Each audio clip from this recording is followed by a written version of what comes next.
The Haunting of Valak in the Abandoned Hospital. In the heart of a forgotten city stood an abandoned hospital, its windows shattered and walls covered in graffiti. For decades, it had been the center of chilling rumors, unexplained screams, flickering lights, and sightings of a sinister figure in a nun's habit. The locals avoided the building, calling it cursed. But for Lisa, a paranormal investigator, it was the perfect place to prove her skills. Lisa arrived at dusk, her gear packed in a heavy backpack. The hospital loomed like a sleeping giant, its silhouette dark against the twilight sky.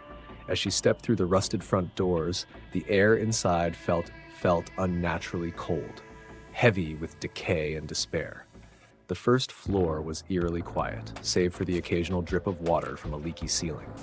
Lisa turned on her flashlight and began recording. This is Lisa Carter, documenting my investigation of St. Helena's Hospital.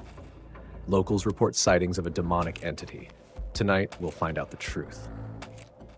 As she moved deeper into the building, she discovered old patient files scattered across the floor and wheelchairs left in hauntingly perfect alignment. A distant sound, a faint whisper, caught her attention. "Hello?" she called, her voice trembling. It echoed through the empty halls. Lisa followed the sound to the second floor, where the whispers grew louder. The hallway stretched into darkness, lined with rooms whose doors hung ajar. She paused at a nurse's station, her flashlight revealing a message scrawled in blood-red paint. "Do not wake her." Her heart pounded, but she pressed on. As she entered a room labeled Room 207, the temperature plummeted.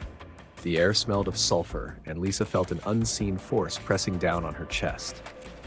In the center of the room stood a hospital bed, its sheets stained and tattered.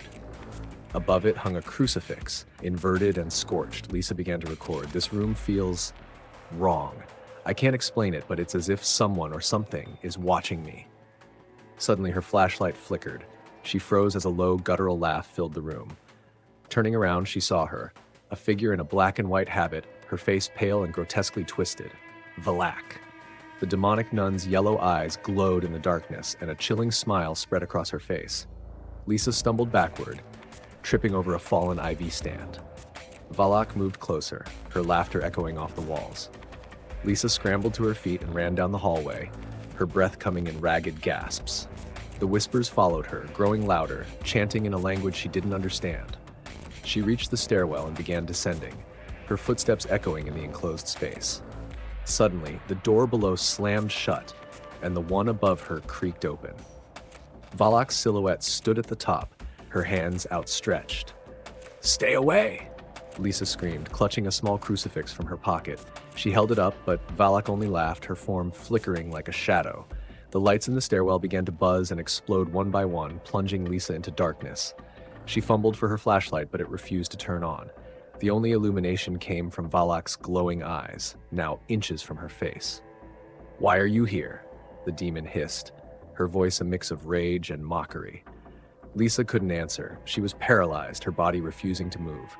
Valak raised a hand, and Lisa felt an invisible force lift her off the ground. She was thrown backward, landing with a painful thud on the cold concrete floor. Gathering the last of her courage, Lisa pulled out a vial of holy water and threw it at Valak. The water sizzled on contact, and the demon let out a piercing scream. For a moment, Valak's form flickered, and the oppressive force lifted. Lisa seized the opportunity and ran. She bolted through the hallways, the whispers and screams chasing her. She reached the front doors and threw them open, collapsing onto the overgrown lawn outside. The hospital was silent again, its dark windows staring back at her like hollow eyes. Lisa looked